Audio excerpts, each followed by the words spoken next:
We were supposed to have this conversation last week, Wednesday, but I'm grateful that we be able to do that first thing this morning and be able to, well, this afternoon and be able to dive into that. I'm going to put the numbers out there real soon so you guys can be able to join me at least the midway mark. So let's just build a good foundation, have a good conversation, understand the path that we're going on, and then just be able to kind of call in and have a good conversation with that. I got to shout out my good, decent people over at AFS Insurance Agents and Brokers. They got everything laid out for you. Make sure you go and check them out. They're located number 407 Blue Hill Road South. If you're in that kind of a space and you're looking for insurance, you're looking for something to do in that kind of a space, and you want to get some things done, we are ready. We are a couple of days away from the end of this month. So you can prepare yourself for next month. All those persons whose birthday is going to be in April, you can give them a call at 341-1-AFS. That's 341-1-AFS. Some information's in the paper today. Make sure you pick up the Guardian newspaper. All the information's in the paper today. Deputy Prime Minister, PRP needs a second term. F&M lacks unity and a coherent plan. I don't disagree, but I don't know whether or not that justifies your position on being able to agitate for a second term. I mean, outside of your responsibility to ask for that. I don't know whether or not this is justification. But we could be able to talk about that and be able to move forward. Police say the 79-year-old Abaco man tried to take his life. Charlton wins goal again. I hope you guys watched that. It was excellent, and the U.S. District Attorney suggests Curtis Roker and others considering a plea deal. I know a great deal of people may be sweating in this country. Leslie Miller said it. You're going to sweat. My God. It's a beautiful day, guys. Grateful to be in your company. Got to shout out my good, decent people over at Cocoa Plum Wellness. We should be hearing from them at the midway mark.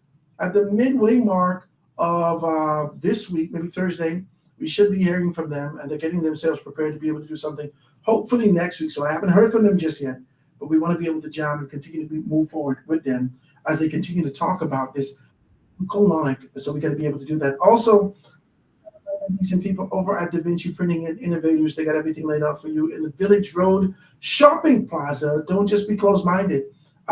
Traditional aspect of how printing is done. Open up your mind, your horizon, and be innovative with Da Vinci Printing Innovators. They got everything laid out for you guys. Go check them out. Well, I want to be able to introduce this gentleman to you. He's sat with me, not on the show before, but he has kind of called and we had a good conversation on talking about some things during a series that I had. And because I had an opportunity to be able to talk to the chairman that represent those organizations, I wanted to talk to the leader of the Coalition of Independence. And also, some people say Charlotte Green is the chairman of that particular capacity, but I just wanted to talk with them. Right? I'm sure we'll have great time and great opportunities to be able to do that as we get deeper into this political season and dive deeper into those kind of a conversation. But I want to introduce you to none other than Lincoln Bain. Always provocative, always being able to push the envelope, always being able to identify and give a clarion call for those persons who are disenfranchised and those persons who are looking for an opportunity here in this country to be able to move forward. Ladies and gentlemen, I want to introduce you to none other than Lincoln Bain. My brother, say good afternoon to the people out there. Good afternoon, Howard, and good afternoon to the Bahamian people out there. It's wonderful to have you with us, man. Sitting here in studio, I know that this probably be a long time coming. I know last time you was here, right? Very long time. They then called me and said, "Howard, don't lose your job today." I just so be decent with you, Lincoln. But I'm grateful. I'm grateful to you for being able to come tell people what you've been up to for the past few months and how you've been advocating. I know you got your followers out there that's been following you on social media and all those other spaces. But tell people who are avid listeners and not necessarily tapped into your stuff, what you've been doing and what you've been up to in those areas. Well, I've been up to for the last few months the same thing that I've been up to for the last 2 decades, and that's fighting for the Bahamian people. That's fighting to empower the Bahamian people and bring some awareness and educate the people and bring some change to this country, which we desperately need. And change sometimes takes time, but eventually it comes. Once in every generation, change comes. The people get tired and nothing else matters, and they just want change, and they will have their change. And so that's what I've been up to. Nick, let's get into a real conversation. Let's talk now. I stayed up maybe 2 nights ago. I couldn't sleep for 2 nights. When I say couldn't sleep, I just things running up and down in my brain, trying to be able to figure out exactly what's what. And I really thought about people and their commitment, and there's sort of an idea of lack of unity. The same unity that Chester Cooper talks about, uh, which is in his mind confined to the PLP, and within the minds of FNMs and the leadership thereof is confined to the FNM. And I often say that the FNM has a plan, the PLP has a plan. The only people that don't have plans is the Bahamian people. And I think about this. I think about the dedication it takes, the commitment, the convictions that you have to put yourself forward for a political, structure and movement in the country, right? I think about this, and I say to myself, a lot of people have come close to this, and they've given up. They have yielded. You have people within the COI who've committed themselves to the cause, committed themselves to this particular idea of freedom, liberation, growth, development, the strength of independence. And as soon as they got even a whiff, a wind of social recognition, they dump you and they go and look for that sort of opportunity with the formal organizations. Talk to me about this, man. Talk to me about what has been placed in your heart. We know that you were trying to go for the FNM at one point. We know that your formality in being able to do that. We know your agitation over the years. But what has given you this push and this drive to stay with it, with a coalition of independents, and give that kind of a push? Well, to start with the first thing you spoke about Chester Cooper and his statement about unity. And I agree, we need unity in this country, but politicians have thrived from the disunity of the people. They use our disunity as a people to their advantage. And so just like he says, the FNM cannot function properly because it is not united, our country is dysfunctional because we are divided as a people. And the politicians divide us amongst political lines to the point where we don't care about our country. We just do whatever our party says. Whatever our party is pushing, that's what we push, even if it's to the detriment of our country. And this is where we need change. This is where we need to think differently, and we need to do But you haven't differently. always thought like this, though, Lincoln. Talk to me about it. I've always thought like this You thought you could find change in the FNM when you were vying for that position? Yeah, there was a time when I felt that the old guard of the FNM was gone, and that was around the 2017. Was never interested in politics before that. I was made offers to run when I was an activist from the early 2000s, and I always said, no, I'm an activist. I'm not interested in politics. But in 17, Dr. Minnis seemed like he was going to be different, like he was going to do things differently. He took a lot of my advice on some things and said it was going to be about the people, etc. A lot of what he was pushing actually came from me. And I said, okay, I could give this a try. I'm going to put myself forward, offer my skills and my talents to do this. Shortly after, I saw that it's really the party system and those who control the party who really run the party. It doesn't matter what candidates you have. They're going to just have to fall in line and do what they're told. It doesn't matter who is the leader. He has to fall in line and do as he is told.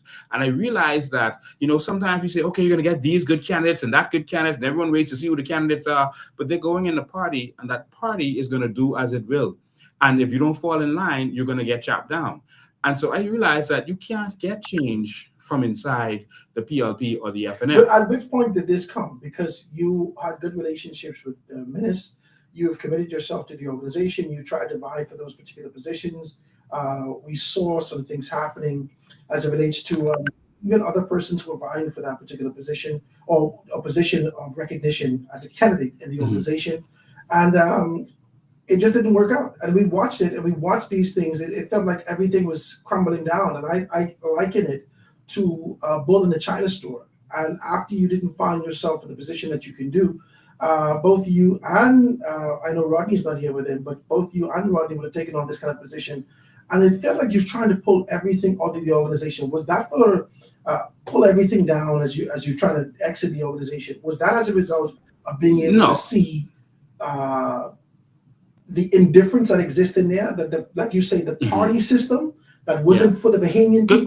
Good question. I had never really been a part of the organization. I was just at that point to join the organization, and I was interested in running to offer myself at the time. I got close with the inner circle, and it was a point where they were fighting against Minnis, and in that fight, Minnis decided that he wanted to bring over persons from the PLP. Renwood Wells, and Dr. Rawlings. Now, the problem was a few weeks before that, we had protests over the LOI situation. Yes. And F&M said they'll never let that go. It was corruption. And they said all manner of things. We went out there in the hot sun with placards and we protested. I think they'd even got thrown out of the House of Assembly at one point over that. And, so we stood up. And I respected that. The F&M was protesting for the first time, and that was and then boom, that was kind of my influence, because Hubert Ingram was not going out there to protest. Yeah. I had some influence on him, and I said, no, we got to protest against this, and we went and we protested. And then a couple of weeks later, he said, no, they're going to try to overthrow him. I said, Minister, let them overthrow you. All right. If they're going to overthrow you, you're still a leader of the party. Let them do it. But on principle, you cannot go from a few weeks ago saying that this person is corrupt, challenging the legitimacy, and then coming back and saying we're going to bring him to the party. I said I'm not going to stand with that, and I stood against that. I spoke up against it on my radio show, and I spoke out. I stood on principle. And then when the next convention came up, I campaigned against Minnis because of that one thing. Because I said, if you're corrupt now and doing this just for your favor now, you're going to do corruption when you get in. And that was my stance. And I campaigned against him, knowing that it would hurt my candidacy. But I'm a person who's always stood on principle. I don't take bribes. I don't sell out. I stand up for what I believe is right. And so that's why I moved on. I went to run independent. The DNA came to me and they said, listen, we want you to run with us. We're going to do different. I spoke to my Pinewood team and they said, let's do it. I only ever ran for, I hear people say I went to all the parties. No, I only ever ran for the DNA and the COI. Mm-hmm. But you were vying for the F&M. I never remember you. I had applied. Have you ever applied with the PLP? No, never. Okay, so now I don't want you to make it, I don't want to make it sound as though I'm trying to be able to dig up these political wounds of yesteryear. I'm just trying to get to your conviction. No, there's some people who have those questions. They're legitimate questions. Right. So I want to walk through the fact that you're looking for, let me use me, because I'm here. So my commitment to the Free National Movement was that I often liken this to 21. I used to play 21 when I was young, right? Basketball. And then there are some people who sit on the side for 21, they sit on the side for 3-on-3, and they make calls from the sideline. I didn't want to do that. I thought that my contribution and involvement within the organization could be able to help shift some things. So this is my sort of activism of why I've been able to do that, right? And so I ask you this to find out exactly the coordinates of your conviction. That's all. I just want to know that. And remember, I was a police officer, and I had a small stint working with Hubert Ingram. I had other squad mates and other person I knew working with Perry Christie, and I realized that both of them were the same. They were working together against the Bahamian people, in my opinion. The F&M and PLP are business partners. They're working together. They're one party pretending to be different parties. And so it disillusions Bahamians when they say they're voting for change, and then afterwards they say, hold on, but they're carrying on. They're making it worse. They say, okay, VAT is bad, but not you increasing the VAT that you said was bad. And we keep getting swing because both parties that they're working together. And I knew that. But when Minnis came, I thought that he was going to be different initially. And then after I realized that the inner workings of those parties are the same, it doesn't matter what candidates Pintard bring you. He's going to come and say, oh, we got a bunch of new candidates, these new people, look at these entrepreneurs and look at this and that. They are going to fall in line and do what they're told. They have to. That's what they do every time. But we need a real change in this country. So that's where I am now. I had given up on politics. I was actually going to leave this country and go somewhere else. Yeah. And, when the activism. Is that kind of a hurt that you have? No. Nothing hurts me. Listen, people and situations. To leave the country is why. No, that was for opportunity. Okay. All right. I felt like the country was incorrigible. I felt like there was no hope for this country because the people were so deceived by the F&M and PLP. And I needed at that point, I was fighting for probably 2 decades for the people, making sacrifices. It's hard to do business when you're fighting against these powerful people, Come on. That's why people don't put themselves out. Those decades. Yeah. The last decade. Yeah, they've demonized, and that's what they do. That's how you play this game. You demonize whoever is working against you. And so if we're out there, when you're fighting for regular people against the big boys, the big companies, or the government, the only thing they can do is slander you. And so that's what they do. They demonize you and they make you seem like the big bad wolf when you're out there doing something you don't have to be doing and you could be minding your own business. And that's what I've done. And so I wanted to. That's the beginning of my question. Yes. You could be minding your own business. You're articulate, you're insightful, you're connected. You can do all these particular things, but yet for 2 decades, in one form or another, you find yourself agitating for people who turns around and just talk about you. Mm-hmm. There are a handful of people, a niche that continues to remain committed to you. And some of them, just by the whiff, like I said to you, just by the whiff, they're quick to move away from you because they always yearn this kind of a limelight and this national recognition, but not necessarily the fight that it takes to be able to get transformation. Our network is major, and we could not be accomplishing the things that we're accomplishing if our network was not major. There are a lot of people working behind the scenes with us. We have connections in every government office. There's no meeting that they could have that I am not in. But so I'm saying, has that been a result of your consistency and your commitment over these decades? I think it's as a result of being a voice for the people. I'm saying what they wish they could say, and I'm out there fighting for the people.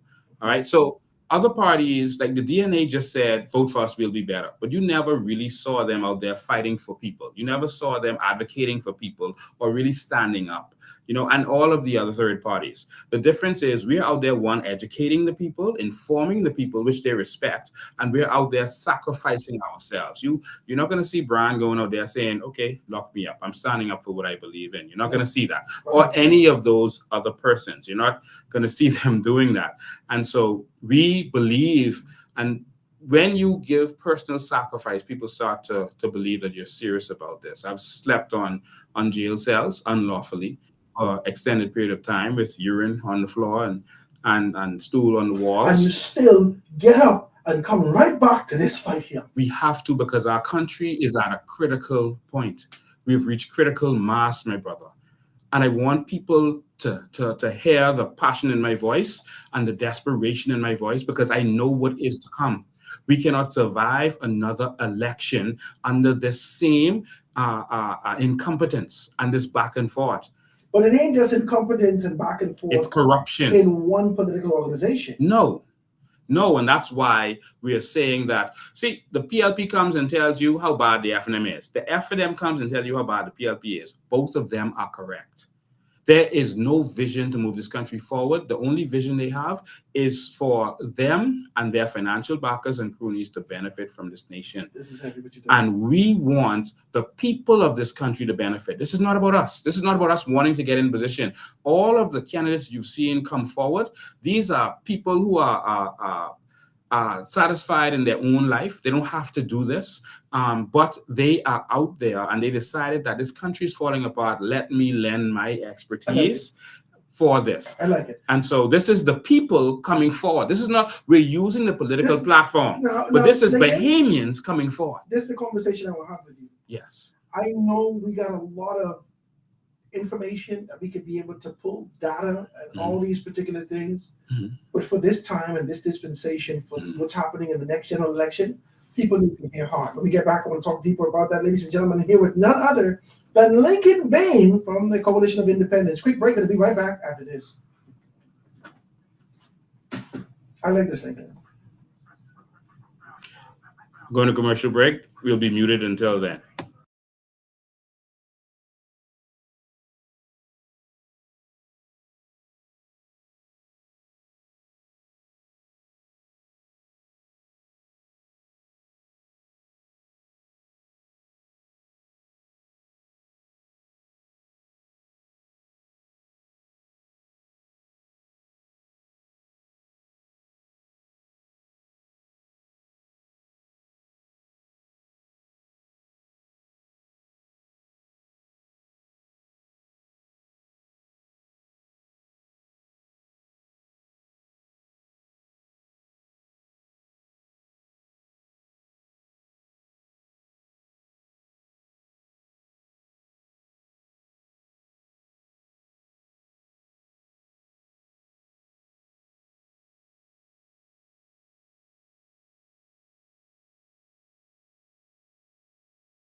Let's go.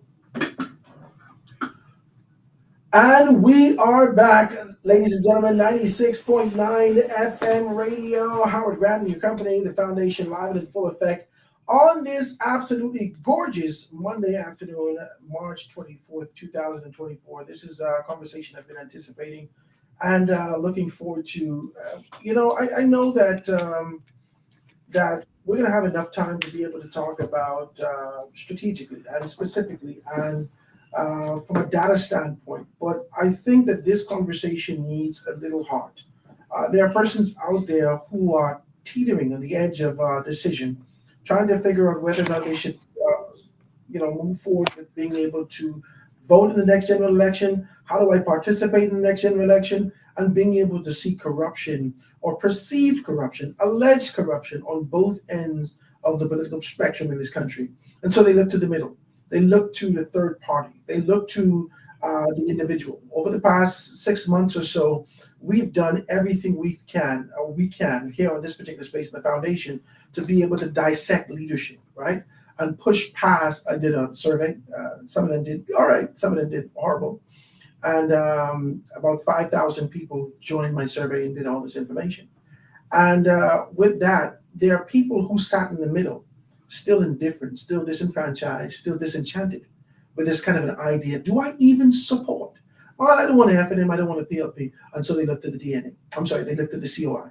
And in looking to you, looking to your position, they want to know more about you. Because like I said, people have villainized you. Now, by political intent, that's strategic. By their intent, they villainized you. How now do you show your heart, your conviction outside of these, what people would perceive as antics, and say, this is why after I slept on a rank floor, on feces splattered on the wall, being able to go after this on a day-to-day basis and found myself in this position more than once. How now do you get back up and keep pushing for this greater goal? I'm someone who believes in God. I know everyone doesn't, but I do because of my personal experience with God. I always put him to the front of everything I do. And I believe that this is what God wants at this time. And that's first and foremost. It's not about politics. It's not even about country first. It's actually about, I believe that God wants to make a change in his nation. And he needs people to do it through. Suppose you aren't that change as an individual. And the change comes through your agitation, but there's someone else. Yeah, the change could start with me. All I'm doing is being obedient. If God sends me to the dried up brook, I'm going to the dried up brook. And if the crows have to feed me, they'll feed me. Then if he sends me to the widow's house, I'm going to the widow's house, even though she has nothing. Wherever he sends me, I go. And that is what moves me. And so I am led to do this, and I'm more afraid of God than I am of man. And this is the honest truth. And so first and foremost, I believe that God has a great plan for this nation. I believe that he set us aside as a remnant, and he wants to make some change. He wants to empower the people of the Bahamas at this time. And it starts with education. And so we started out educating the people, regardless of what would happen. And we've seen miracles through all of this. We've seen the miracles. And so we kept doing what we were doing. And so we educated the people to open their eyes. And then it would be on them to make the decision to stay in the wilderness for 40 years or come out, because it's just a 40-day trip. And so that's what moves me, Howard. That's nothing else around me. I don't care how much jail cells they put me in. I don't care how much of my businesses they destroy or target. It doesn't matter to me. If this is a mission that God wants me to do at this time, I will do it. And I see that we have a chance to empower our people. They were lying to us for many years. You see, when you get the information, you'll never be the same. When you see the truth, you can't be the same. They were telling us that there are no natural resources, Howard. That's what they were saying to us publicly. The Bahamas has no natural resources. It wasn't until we started showing the documents with their signature on it. If there's no natural resources, what's this with your signature giving away billions of dollars of our natural resources? And so us educating the people started to change things. And so that's a mission. I believe that God wanted this information out there. There was no way we could have gotten these documents on our own. It's the people in the mining industry that brought this stuff to us, Howard. And they said the Bahamas is very valuable to the Bahamian people. Give it to them, show them, and they will rise up and they will require more. They've been lied to. And so only God could have touched their hearts to do that. Well, let me ask you this question, because I saw this and I thought about you the other day when I was trying to structure some stuff. And I thought about you and I thought about this sort of agitation to be able to always liberate people through economics. Now, as impoverished people, as a majority Black country, a lot of persons find themselves in the position where they're just survivors. And there is a yearning, a desire to get out of this with even the morsels of education that we have. People consume that and they open their eyes and say, oh my God, I could do better than this, right? Do you believe that that liberation that people seek will come with financial independence by being able to hold on to something? Or you believe, because I see in your Vision 2030, I see that you're still talking about education on this scale. Which is there a balance, or one is higher than the other? Education and capital, which is finances. The way to empower people is to empower them through finances and through education. It's both. When the first thing God gave man was land, He empowered him with land. The first thing He gave us was land, and He told us what was in the land. The fruits is on the trees and the rivers that is flowing and the onyx and the gold. And He said, and it's the good gold. The people who don't wear gold, who don't even wear clothes. But He gave them the natural resources. When He wanted to empower the children of Israel, what did He do? He gave them land. And the first thing when they conquered the land finally was He gave everyone their lot of land. And it's called a lot of land because they cast lots, and that's how you got your piece of land. They flip the coin, the disc, and they cast lots. That's why we call pieces of property lots today. He empowered the people. But we are having the opposite here. We have crown land that was left to us kind of as reparation, as a part of our reparations from the Queen. And we can't get that unless we're politically connected or we're a pastor or something and there's some advantage. 30,000 people applied for crown land and they didn't even get an answer. You know, we are not being empowered. Our generation property was left to us as reparations from the slave masters. They gave us land instead of cash money. So it was a part of our reparations. And so why can't we get that as capital? They'll let you use it, but they won't give you title to it, because then the title, you can use it as collateral, but they don't want to empower us. And so we believe that we can empower our people first and foremost. Immediately, within the first month of us coming into office, we are going to have a decree that every Bahamian alive today is entitled to crown land. Every single Bahamian that is alive today. So that's a declaration right now. You are entitled to it. Just like how the Haitian Bahamian is born here is entitled to apply. So we are entitled to apply the same way, but not necessarily that we can acquire right. this. The law doesn't make it mandatory that if you apply, you will get it. Okay, right. All right. It just says that the crown land is for the benefit of Bahamian people, but they never teach you that. They always give it to foreigners. We always see the foreigner come and they'll get 5,000 acres of our crown land. Why? We can't get it. No. And they use it as collateral to build their dreams. Yeah. And so we want Bahamians to be able to get access to this because now it's empowerment. And so that is what we want. And so we believe that we can empower people. It doesn't cost us anything to give Bahamians their crown land. Nothing. How do we know that you won't be the exact same person that, because this was a good conversation, man. This kind of a liberation conversation. We've seen this before in the vision for the PLP. We've seen this kind of an idea come for the first Black Moses, the first Black man to be able to liberate these particular persons. And when they got in, after they've tasted the sweet nectar of victory and being able to find themselves enthroned in power, right? Years and years go, and then they find themselves deeper and deeper and disconnected from the people. This has happened. 25 years. This has happened. For 25 years before 1993, our people were looking for opportunities for empowerment. And the closest they would have gotten is to crack, well, not crack yet, coke at this particular point. And that led to degradation and a significant turn in our society, where there was a free-based society.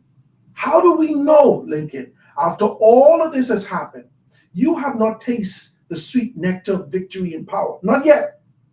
This could drive a man crazy. How do we know that if they've given you an opportunity, that you would stay grounded and be able to commit yourself to the things that you said that you would do? You know what a man is going to do by what he has done. I've been fighting for the Bahamian people, and someone who is not going to do for you is not going to educate you. Think about this. If you're walking and you drop your wallet, The man who comes to you and says, hey, you drop your wallet. That's your wallet right there. He doesn't want to take your wallet, right? He wants you to have something. What they've been doing is lying to you and saying there's no wallet. They've been keeping the truth from you. They've been hiding the truth from you. If we, I didn't see no wallet. yeah, I ain't seen no wallet, baby, wallet. Where? That's what they've been doing to us. They've been lying to us. They've been deceiving us. We are putting everything on the table. We are the Freedom of Information Act in this country right now. We are the ones who are revealing everything to the Bahamian people. If we wanted to be just like them, we wouldn't be doing that. We wouldn't be sacrificing just join ourselves. Yeah, just join them. Listen, you know what it takes to go and sleep in a cell for 72 hours? For more than 48 hours?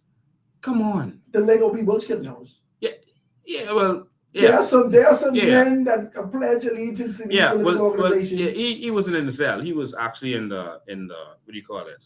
He was in the medical area of the prison, right? So he never really went in the cell. But that takes a lot of sacrifice. If we was faking this, let me tell you something. To sleep, I don't know if you ever smelled that cell. All right? I don't know. I didn't want to. Yeah, you trust me, you don't want to. If we faking this, we could do without that part of it. All right? We could just come out there like other people and just talk and not go too far. But we are out there fighting for this, not just talking about this. When they denied that there was any shantytown problem, remember, at first they were saying, what shantytowns? It was headline in the papers, what shantytowns? There are no shantytowns. We jumped on the plane and went into the shantytown. People told us, oh, don't go in them shantytowns. They're going to put voodoo on you. They can chop you up. Don't go in them shantytowns. I said, listen, this is my country and this is all I got. And I feel protected by the Most High. I'm not worried about anything. We went into shantytowns and we exposed. And what caused them to have to take action is because of the following that we do have, that people are listening. We go live and tens of thousands of people watch. They don't sell tens of thousands of newspapers in any day. They sell about 8,000 a regular day. All right. But people are watching us. We are the media on social media. People are paying attention because they trust us. You can see that people are watching us. We went on the land the other day where some action was happening. 117,000 people watched that because people are interested in what we're saying. We went to Grand Bahama to talk about the fire trucks. 50,000 people was on there with us watching. So people are interested and they want to know what's going on in this country, and they trust us that we are giving them the truth. Are they just entertained, or are they committed? Some people are entertained. So I gotta get it because you would have seen this before over the several elections that you've been a part of. That Bahamian people that say, "Yeah, man, you straight. I got you. You straight." And then when you show up, you only get X amount of votes, but the expectation was higher. So Bahamian people, they can give you a good game. But does their commitment match in this time, this season? Let me take a quick commercial break. Okay. Guys, it's a quick break. We'll be right back after this. Does it match, Lincoln? Does their energy match? Does their convictions? Because people like they talk a good game, you know. Yeah. I'll answer you live. Yeah, people do. But there's a time for everything. Oh God, boy, you good, you know. Jesus God, I'm so sick and tired of my MP. He ain't do this, he ain't do that, he ain't do that. When you go back there, they got a shrine to the PLP on the wall. They got a shrine to the FNM on the wall. You understand? I'll never forget when I ran for the DNA. I came to the people's house. I forget that the PLP was having a convention. I mean, a rally that night. And I knock on the door. Hi, how you doing? I'm Howard Grant. She busted the door open. She got confetti with the PLP all over. Howard, we love you, baby. We love you, but there ain't no time for that right now. Now, there's 7 votes in this house. Listen to me. She grabbing up a pom walking to the door. She said 7 votes in this house, Howard. And maybe you can get 2. Talk to them 2 cents right there. But all us is PLP, baby. Mm-hmm. And I laugh. Because at least she was honest with me. Yeah. Maybe because I catch her on the clothes. Mm-hmm. Right? But I say that to say that the Bahamian people are conditioned to the brands. They like Nike, they like Adidas, they like Nike, they like Reebok, they like Nike, they like Fila, whatever the case may be. Despite the fact that you could give them a quality brand and say that this wasn't made by no sweatshops, this is authentic, this is generic, this will last you. They go in with what's familiar, not necessarily going with what is tangible and really reformative for them. So that's that, man. You know? Mm-hmm. Like I said, when we go live, I'll answer you.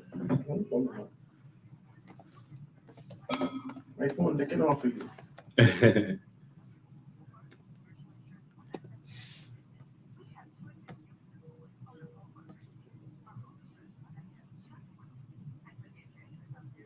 Somebody calling from Huntress.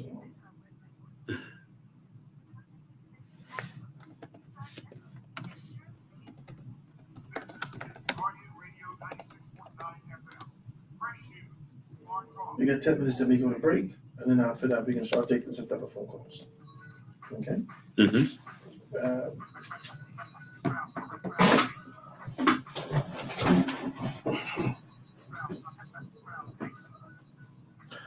And we are back, ladies and gentlemen, 96.9 FM radio, Howard Grant, your company, the foundation. I just wanted to be able to get these things out of here. Lincoln, I think for me, for Howard Grant, not looking at you through the eyes of any political influence in your organization, I could hear your heart. I deliberately scratched the way that I did to be able to see if I could hear your conviction, your consistency, your commitment to these particular things, because that's really what I listen for here on the foundation. I know that over the years, people like to paint you with a particular brush and say that you have antics. But, your antics can only last so long. I know that you would have been afforded an opportunity with another political organization, and let's be decent. Mm-hmm. I know. Mm-hmm. You ain't got to say, everybody may not know. I know that you have been afforded a political opportunity to align yourself with a particular grouping that says, roll with us, you can be straight money. Yeah. And you decided not to do that. Yes. You understand? Both parties have been doing that. Okay. I know this. They still are. I know this. Because you got a following, you got a voice, you got consistency in your message. How do we now align these attributes with our political organization and you stayed steadfast? You out here like an independent label unto yourself and you're pushing out a great deal of product. Talk to me about that. When we went off, I needed to know about that. The Bahamian people, like you said, hundreds of thousands of people would follow you, would be able to do these things. 50,000 people check you out, talking about those, the fire trucks in Grand Bahama. You have a significant following. Right now, you live. You got more than 1,500 people right now. Right now. I know this, okay? I say that to say, are they looking for the theatrics, Lincoln Bain? Are they looking for the boisterous Lincoln Bain? Are they looking for the irreverent Lincoln Bain that stands up against and defies any set of authority that exists out there? Are they looking for the visionary Lincoln Bain? Are they looking for the leader Lincoln Bain to align themselves with and actually make a decision come next general election? They're looking for all of the above, but most, first and foremost, they're looking for hope. The people are starting to become hopeless, and you started to see it in the last general election. Mm-hmm. Dr. Myles Munroe made an amazing speech about hurricanes, and he said the reason he loves hurricanes is because hurricanes causes you to strip down from all of your preferences. He said when a hurricane is coming, you don't care what kind of water is available anymore. You just want water. You go in the store and you just want bread. You don't care about the fancy bread. You just need bread. You just need the canned goods. You don't care what it is, what brand it is. You just need to survive. And the Bahamian people are in survival mode. They have a saying, you can take a horse to water, but you can't make him drink. That is false. All right, that is very false. You can't make him drink. You run him up and down, and he's going to get thirsty, and then he's going to lead himself to the water. You don't even have to take him there. And what has happened with the Bahamian people is they've run us up and down so much that we are tired. We are in pain, and nothing moves people like pain. Once in every generation, the people are tired. And no one thought the PLP could beat the UBP. No one thought that in 1967. The PLP was called the beggar party. They're broke fellas. They're real people. No one knows them. Who are they? They have no experience. They never run nothing before. Telling them y'all ever run a business? How you ever run a whole country? What's your experience? Nothing. But they still won because the people were tired. No one thought that Hubert Ingram could have beat the PLP. No one thought that, but he did. His predecessors, who were very well educated, could not do it. Predecessors in the F&M, they couldn't do it. But the one young barefoot boy who could barely speak the Queen's English and who had no college education, not 1 minute of college education, happened the article to be a lawyer. He did it because at that time, his timing. It isn't the perfect. Cecil Wallace Whitfield was a great candidate. He was an educated man, a very smart man, etc. But it was timing. And Ingram came at the right time, and he was the right strong voice. They vilified him. They said all manner of things about him. But the people were tired. And so when the people are tired, anything is possible.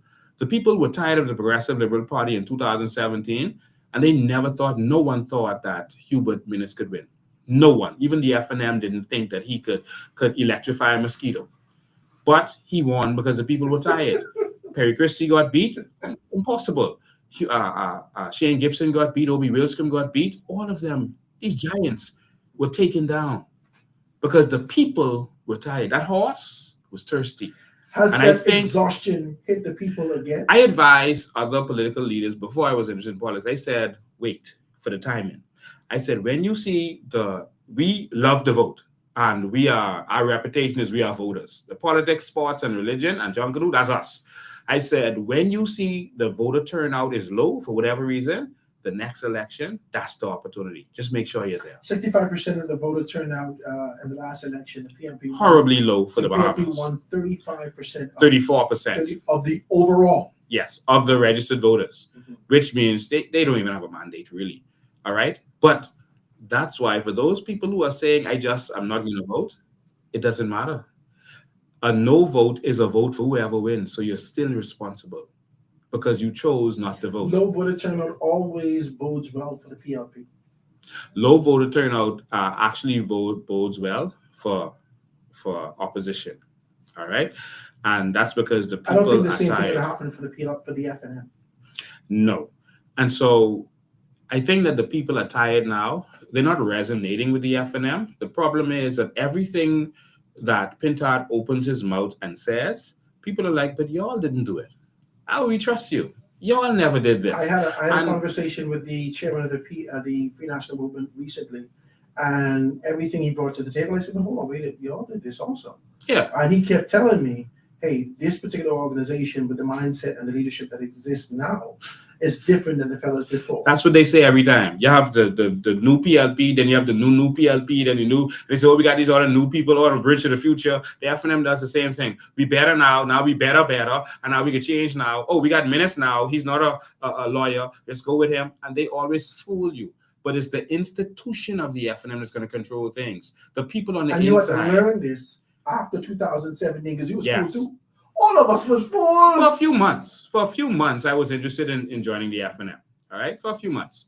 And then after I came inside and I saw what was going on, I spoke out. I came on my radio show and I told everyone what I saw. And I said, this FNM is going to be just as corrupt.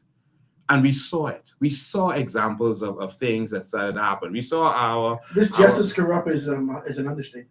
Yeah. Just as corrupt is an understatement. Yeah. We saw the things that they started to do. And Oban, how you get over that?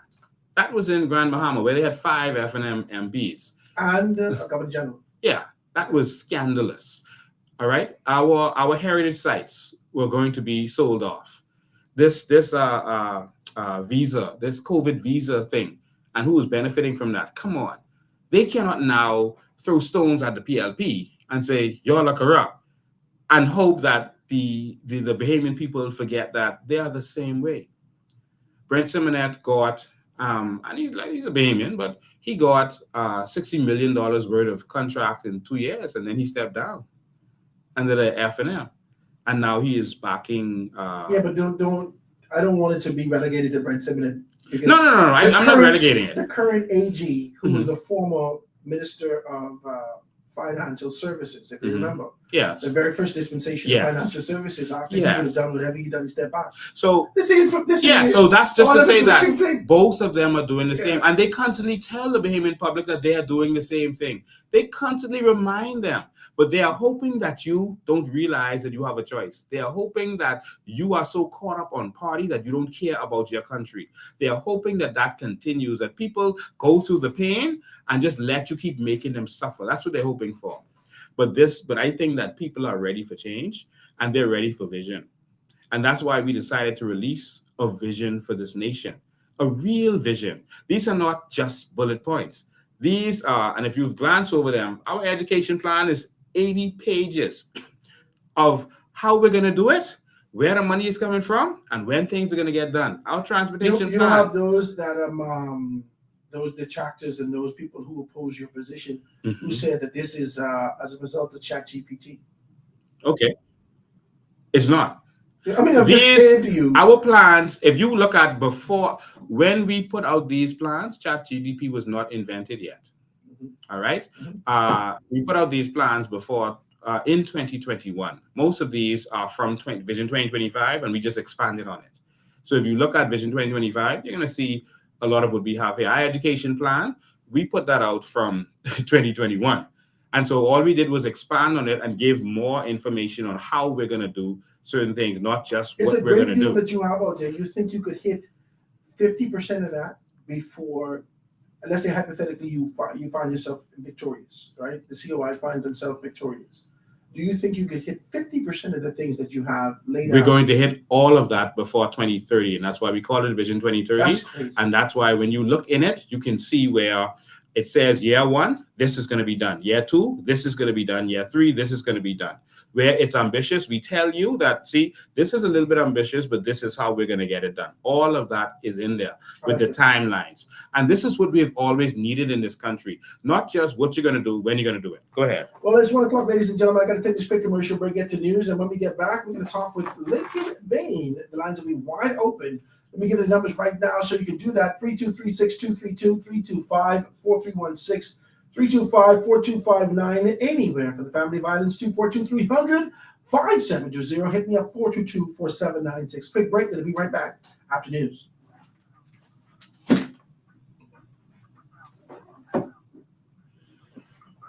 Yeah. Lincoln is in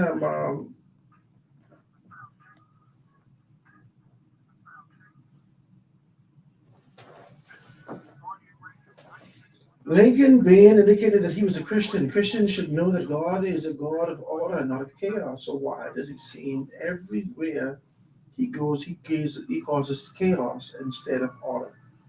Great question. Read it when we come back. People, right? Yeah, that's a great question.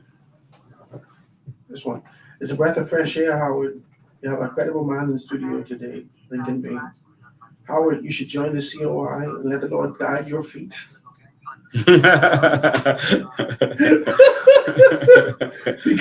because your mouth might say something else. LOL, right? There's a text is coming through. Right? There's a text, right? So he says, what is it? So Howard asked Lincoln if he loses the next general election, will he pack up and leave the Bahamas because the COI will win 2 seats. And I'm sure Lincoln Bain is not in that too. There's a text is coming through. Right? Good afternoon, Howard. Time for change. Change is here. COI. Okay. So when we get back, I'm sure we're going to get some more checks. Yeah, they get a lot of people have. I listen to you, and I listen to your persistence, your passion, your insight, your articulation, and all those things. And then I look at the grouping around you. Not everyone is strong and articulate and impassioned as you are. And so one of the questions I would have for you when we have an extended conversation is, what do you do internal training? What do you do for internal training? How do you get everyone on one page? You know, I know you can't stop certain antics from individuals. That's what they come. But how do you get them to have the same information and be able to regurgitate the same things that you're saying so it can be consistent? You know, that's one of the questions that I would have for you also. Because you in a leadership capacity is savvy. You've done this for some time. You've been in this space where I am. You've done this. You know about this. You know about how to do this. There's some people who just have raw passion and they are not necessarily as polished as you are. How do you fix that? All right. Let me answer now or when we get No, back? I mean, you're talking. Every party has needs different types of players in order to be successful. Every organization needs different types of people in order to be successful.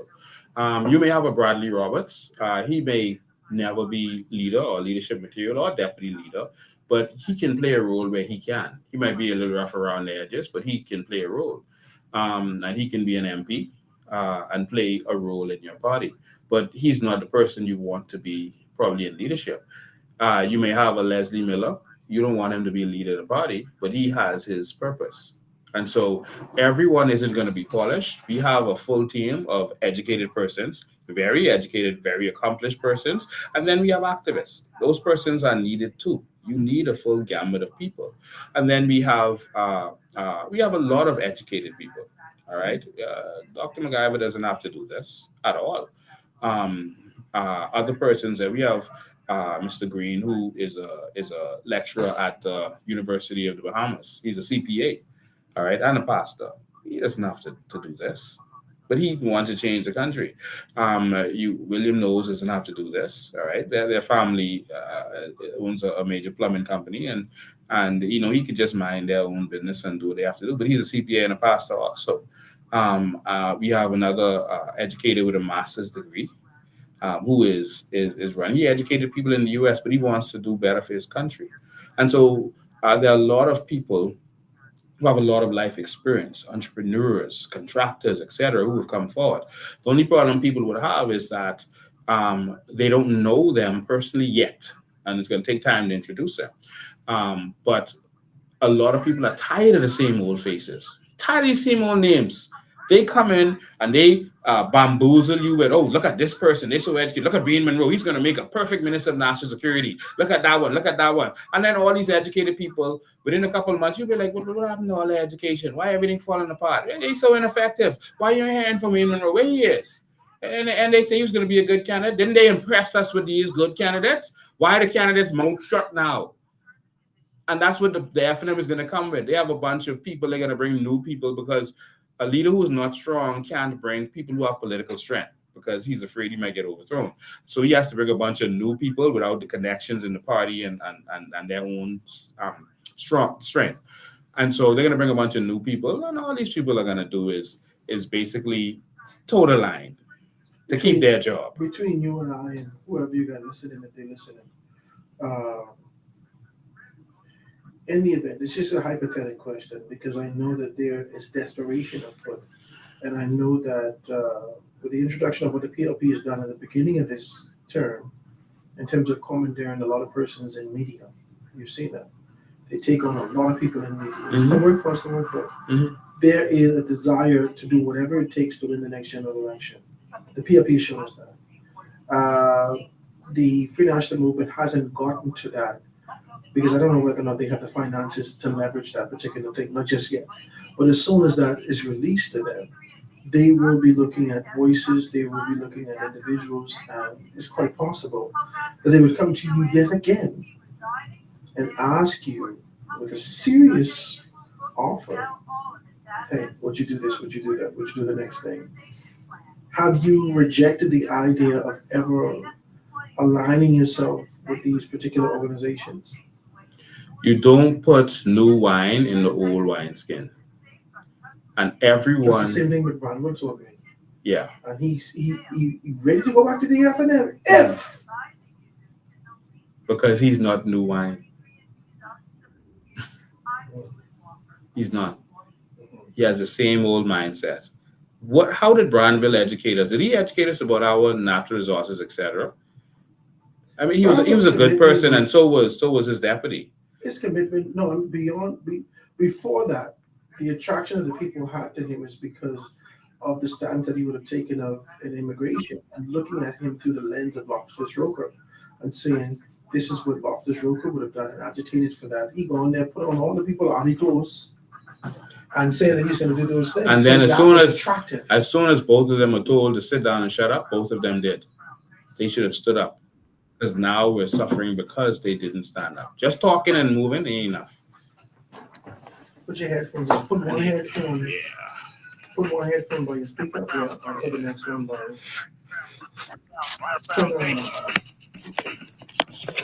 I know which one you want. The foundation. And then put the next one in here. The foundation. This one is the scale. Yeah. The foundation. The foundation. No, that's The foundation.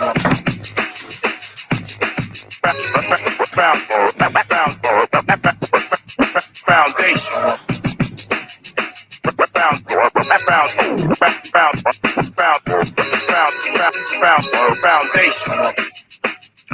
And we are back, ladies and gentlemen. 96.9 FM radio. Howard Grant, your company, the foundation, live and in full effect on this absolutely gorgeous Monday afternoon here in the city of Nassau, wherever you are. If you're celebrating a birthday, happy birthday to you.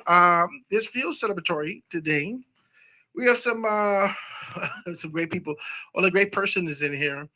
And I got to be able to say it like that because I know a lot of persons have taken on a very strong position. Some people who have never met Lincoln before, never had a conversation, having a strong opinion based upon a social information has been released, whether it's been to vilify him or whether it's been to be able to shower accolades on him. I know you've taken on a very strong position on that. In the studio with me is none other than Lincoln Bain, the leader and the head for the Coalition of Independent COI organization. And there is a desire to be able to move forward. Now, I got a tremendous amount of calls coming through, and Lincoln is here with us to be able to talk about those things and being able to move forward with that. So I want to do this, guys. I want to be able to open up the lines to you and give you an opportunity to be able to talk about those things. And through this, Lincoln, I want you to be able to talk to us about this Vision 2030. I've perused it. I've looked at it. You have, I got maybe about 13 points that I was able to kind of surmise. You talked about educational reform. You talked about good governance. You talked about tourism enhancement, energy reform, food security, healthcare improvement, cultural development, entrepreneurship and empowerment, land utilization. You talked about transportation and aviation, support for the disabled. You talked about banking and finance. You talked about a great deal of things in this 2030 vision. And so I want to be able to talk to you about that as we be able to get to these telephone calls. I guess you could be able to talk about it like that. But let me put the numbers out there one more time for you guys. 323-6232, 325-4316, 325-4259. Anywhere from the family of islands, 242-300-5720, or you can hit me up 422-4796. Before I open up these lines, I just want to say Lincoln Bain is my guest. Okay? Lincoln Bain is my guest. I know that persons get impassioned from a political standpoint and they want to be able to go off and do whatever they say and all these particular things because you feel like you know these people personally, or if you know them personally, you are on live radio and Lincoln Bain is my guest. And so I hope that we treat him with a level of decency and we can have a good discourse and talk about national growth and development from that particular standpoint and take it from there. Let's go ahead, Colin. No question is off limits. But I don't want to be indecent, though. Yes, of course. But no question is off limits. Let's be decent. I'm not the other politicians. You can ask me anything. Let's go, guys. The lines are wide open. First call on the line. Caller, go ahead. Hey, Howard, how are you? I'm fantastic, man. What's happening with you? You are looking fantabulous today. Praise God. Especially that color you wearing today.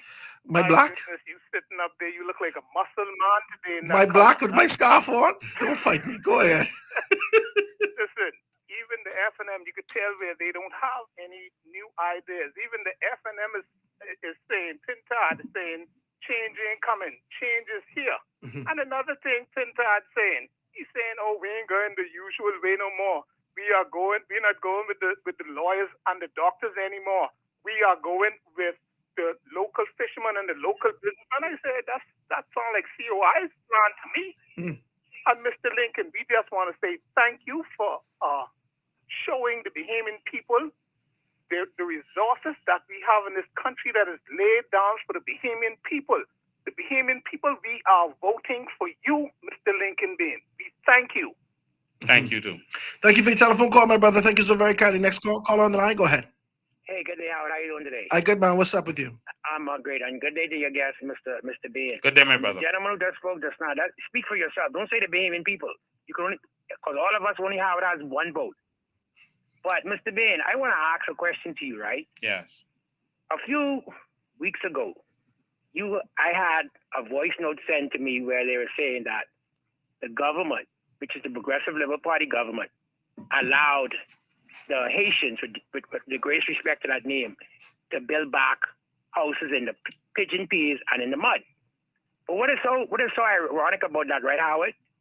Me and my partner who does the videos, we were over this weekend and we showed where we was to the mud and we stood the pigeon peas, right? There is no houses. So Lincoln, what I'm trying to ask you, right?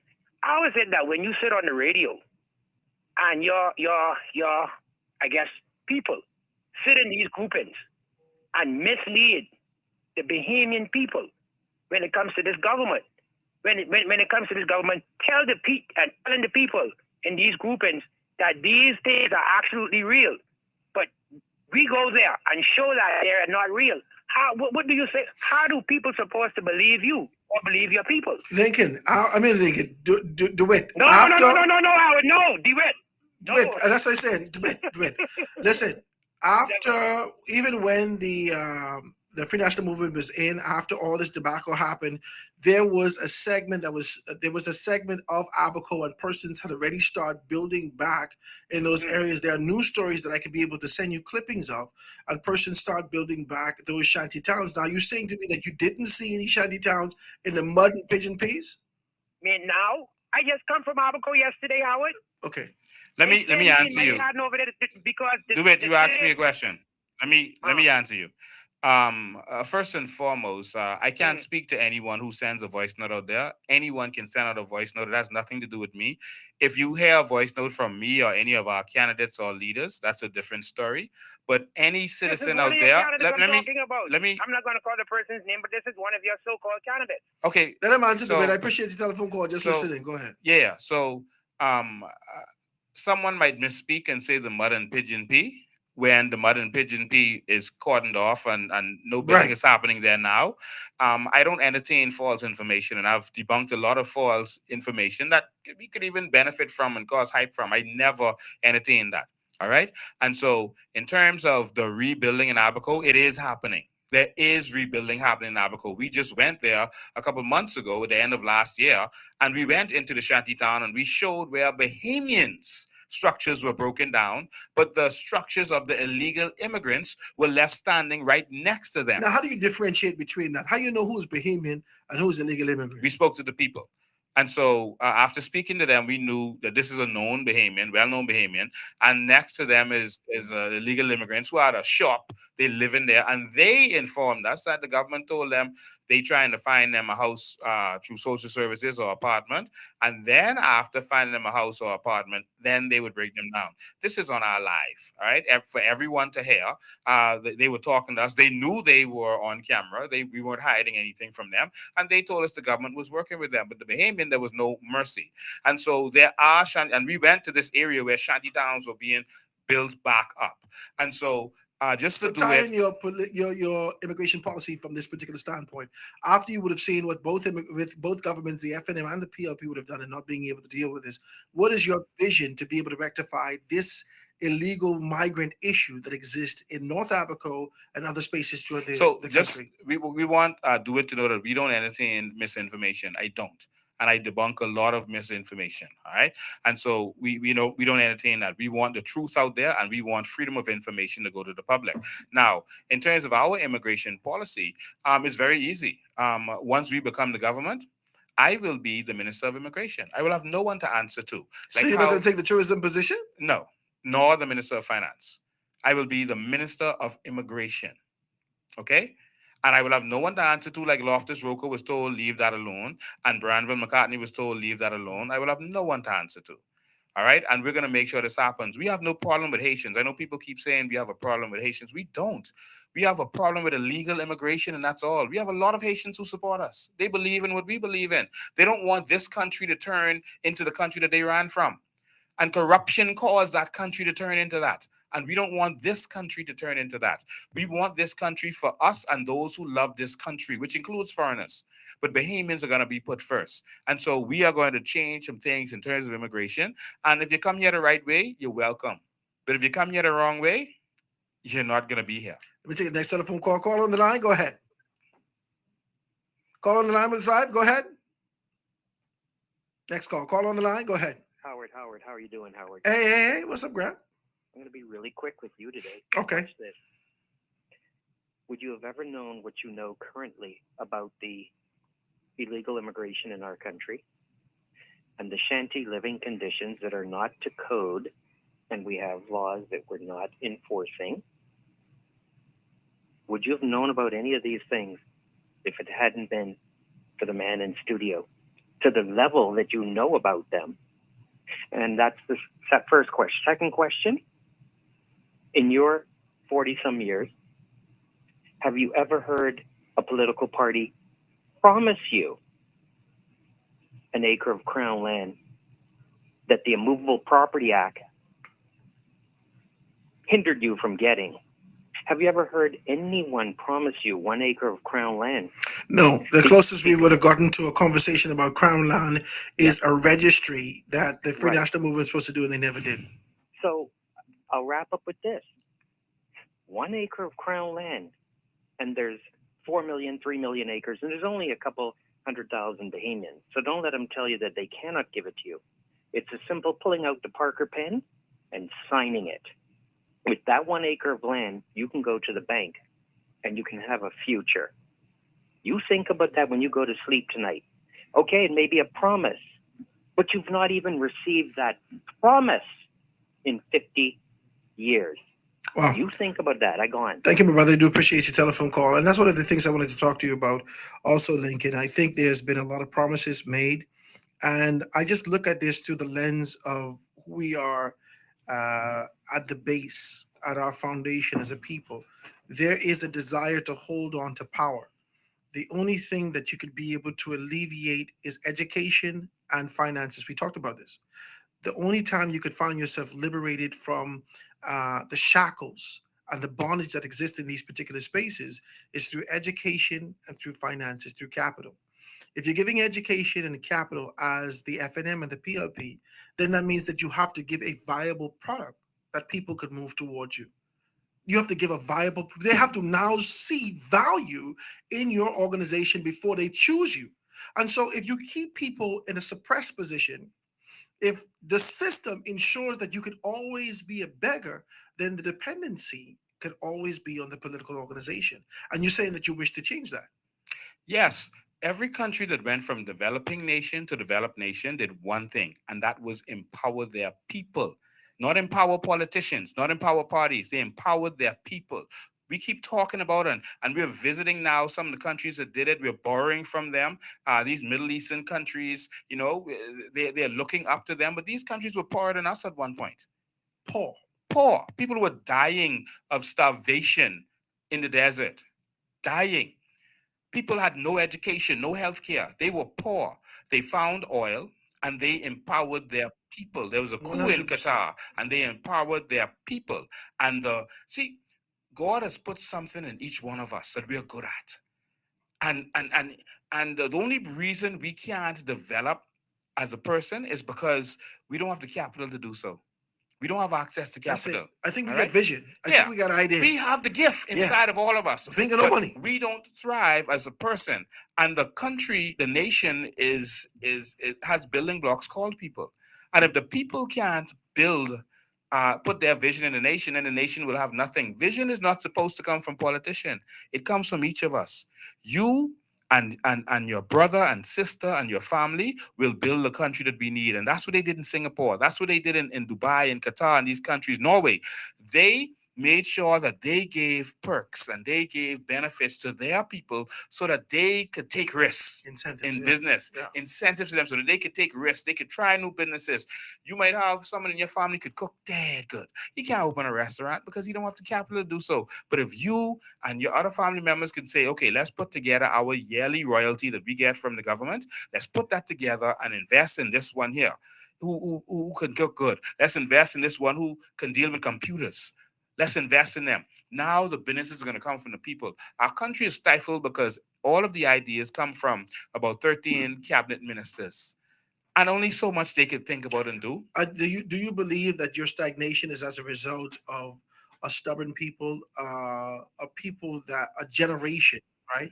Because you get biblical with me earlier. This journey to our liberation, this journey to freedom, has a great deal of people who are enshrined in the traditional concept of what politics is in this country. I don't believe that we're stagnated. Do I you believe that they have to die off proverbially, quote, quote, quote, quote, unquote? no, I that believe they have to suffer enough. I don't believe we're stagnated. We're going through a process. And I think that we're reaching the That's heavy climax what of you that said. process. That's Okay? heavy what you said. We're You going believe through a that they have to process. suffer enough. Yes.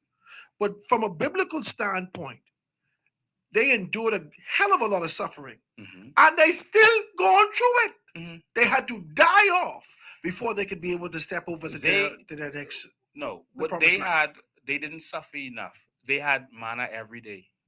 Jesus, you don't want to be They beat? they were comforted at every point. They complained and they were comforted. And they ended up dying in the wilderness because they did not have the mindset to cross over Jordan to But- what was theirs. So this is my and question so they now. had to die in the wilderness. And a lot of those staunch people have died out. A new generation is rising up right now as we speak. Remember back in the day, and everyone listen to me, think about this. When you went in the barber shop, the hairdresser, you would have people who were staunch PLP and staunch F&M, and they'll be rowing for their party. They don't care what is going on. They don't care. They would just row for them. People aren't as staunch as they used to be. People are thinking more. They're having more conversations now. It's changed. The mindset of the people is starting to change. And I think that the opportunity is ripe for us to benefit the Bahamian people. We don't want to put a party in there. We want to put a people in there and empower a people. That's all we want to do. Go in there and change the rules, change the laws so that Bahamians benefit. Because once we do that, no party's going to come after us and change that. Power once given can't be taken away. All right. We believe that things should be put in place for you. All these natural resources they was lying about that now we've shown you, that's ours. What are we doing for transformation into the mindsets of the next generation? You still have to equip the next generation with this information. You still have to empower them. You have to make them to understand that even if their great grandmother them are stubborn and stiff necked and don't want to make this kind of decision, even if their Grammy or their mothers don't want to do that, now this next generation who are local, who are Bahamians, who are disenchanted and disenfranchised, but they still live here. How now do we educate them to get a part of the process, to get involved, to vote, and to be able to contribute to the real change that needs to You happen? don't have to educate them. You have to inspire them. And how do you inspire them? You give them examples from their people. Right now in the ghetto, the only examples they have is the drug dealer driving around in a fancy car. They have no hope. They far as they're concerned, they can't get anywhere. But we have to start giving them examples. There were countries that did experiments. Canada did an experiment at one point. It was Manitoba. All right, the province. They gave everyone what is equivalent today to probably about $96,000 a year in today's money. And they gave it to everyone to see if people would become lazy, to see if people would stop working, all these stuff to be complaining about. And it did the opposite. There was less drug use. People were more industrious. They started to do what they love, not just working because that's just a job. Can you imagine a nation of people doing what they good at and what they love instead of they just going to work just for going to work's sake? Can you imagine the transformation? And that was a wonderful experiment. They monitored that in Norway, they monitored that in Qatar and Dubai and all these countries, and the people became more productive. And the people built this society that they have. The people did that. And I believe that Bahamians are talented, but we are held back. You try to open a business in this country. I talked to one young man the other day who did who has a rental car company. He said it took him 2 years to get the licensing and everything that he needed from the government. You try to open a bank account in this country, they make everything difficult for the Bahamian people. We're going to make everything easy for the Bahamian people. We are going to put you in a position where if you have a business idea, we're going to give you the land for it and we give you grants for it if it benefits the nation. We're going to let you partner with our Sovereign Wealth Fund. So you're going to get the capital that you need, not a loan, partnership. All right, let me take this commercial break. When we get back, I see the lines are lit right up. We're going to be able to get into that and have a good conversation. I'm here sitting with none other than Lincoln being able to talk to us, hitting us with some real questions. I want to talk about that. When we get back, we're going to have a deeper conversation after this.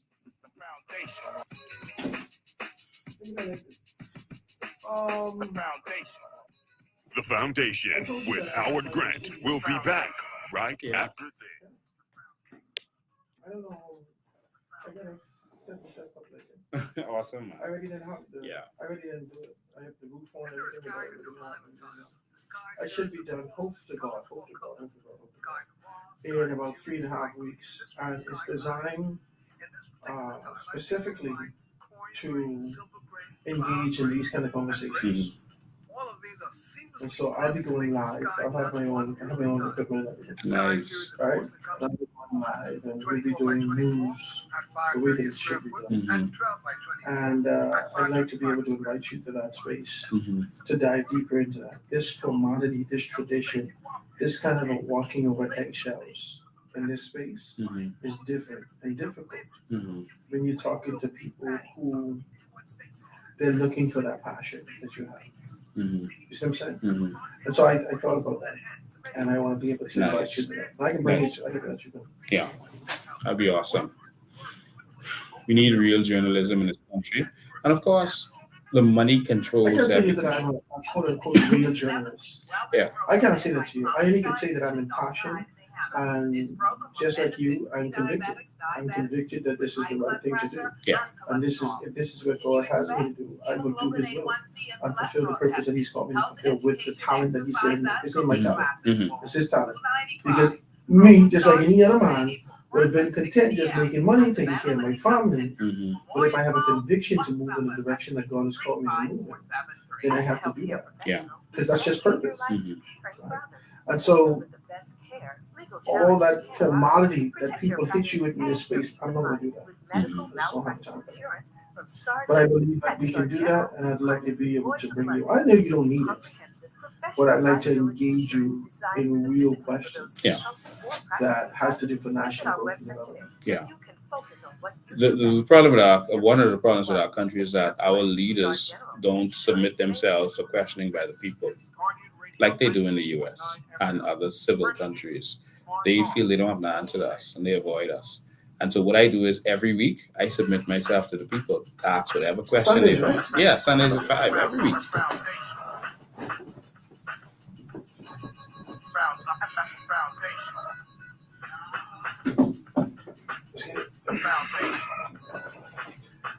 And we are back, ladies and gentlemen, 96.9 FM. The lines are lit right up. We're sitting here talking with head for the Coalition of Independents, Lincoln Bain. The numbers you can dial, 323-6232, 325-4316, 325-4259, anywhere for the Family of Islands, 242-300-5720. Hit me up, 422-4796. Guys, keep it short and sweet so we can be able to get to as much calls as possible, all right? Call on the line, go ahead. A pleasant good day, Mr. Grant. Hey, what's happening, my brother? Right here, man, and to your guests and to the nation. Good day. Mr. Grant, just give me 30 seconds to a minute to build my case, please. Go ahead, I'm going to fight you. Listen, Mr. Bain, can an independent candidate become the prime minister of this country if he was someone by himself? To run by himself? To run by himself, can an independent candidate ever become prime minister of the Commonwealth of the Bahamas? It is highly unlikely, but it is legally possible. It is legally possible. Because whoever has the confidence of the majority of the members of parliament after the election, the governor general can make the prime minister. It doesn't have to be a party. Good. So is it safe to say then that the first deception that you have put to the Bahamian people is to convince a group of independent candidates that they need a leader whose name is Lincoln Bain? So Did you just say deception? Deception. Okay, go ahead. Because in order to convince a group of independent candidates who want to be independent to serve the Bahamian people that they need a leader means that they're no longer independent because they now have a leader in Lincoln Bain who dictates the way that they run. So good question. Isn't that a regular PLP or FNM organization? Similar? No, and that's a good question. You would remember, if you know your history, that before the PLP formed their party and the UBP formed their party after that, everyone ran as an independent. And in the end, they just chose a leader. All right? Everyone ran independent before the PLP formed the first party. So I'm just, wait for the process. Just wait for the process. All right? And so Now, today, you can either run independent or you can have a party. That's up to you. In our first election in 2021, we decided that we were going to come together as independent candidates and work together. There's nothing wrong with that. We formed a coalition of independent persons working together for whatever benefits there were. We saved a lot of money, and there was a lot of efficiency. Hold on, let me finish. Let me finish. You gotta let him finish, guys. Hold on 1 second. Go ahead. There was a lot of efficiency in us working together, and so they decided to name us the Coalition of Independence.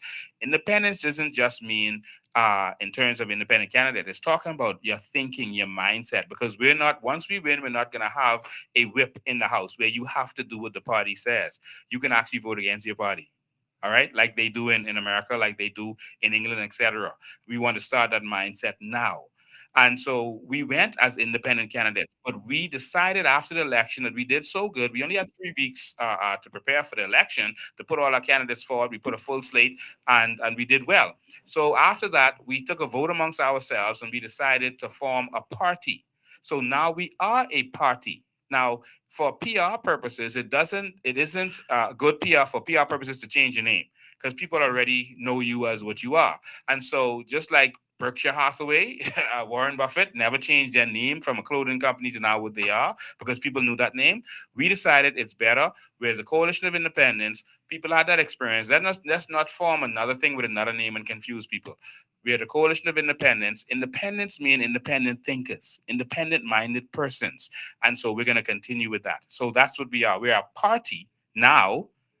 We had our convention, we had elections, and we put our people in place, and now we're a party and we're independent-minded people. But I can say this to you. You became a party for efficiency. I appreciate your telephone call, because, all right, you became a party for efficiency, right? Social efficiency, for identification, for accessibility, for familiarity, right?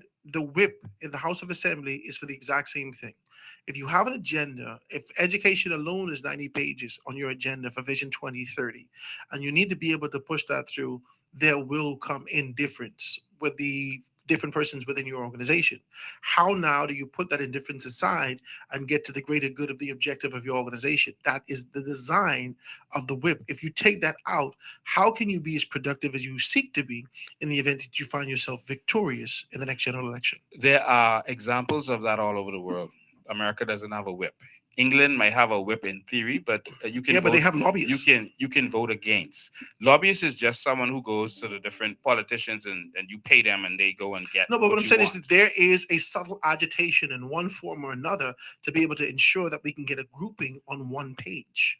So if you don't have a grouping on one page and you have a robust agenda, how do you get through that with less than 10,000 The days? whip is not law. We saw when they tried to increase VAT on the Bahamian people, the whip didn't work. All right? Tell Travis that. Yeah, it didn't. Tell didn't Travis work. that. Tell Reese that. Tell Vaughn that.